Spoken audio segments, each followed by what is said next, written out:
சங்கீத ஸ்வரங்கள் ஏழே கணக்கா இன்னும் இருக்கா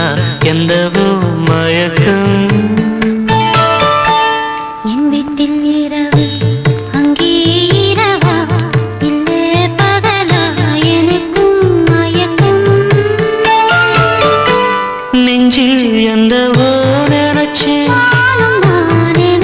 ஞாபகம் வரது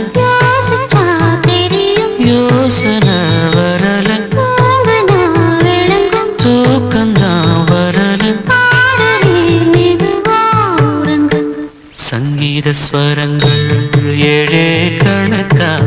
இன்னும் இருக்கா என்னவோ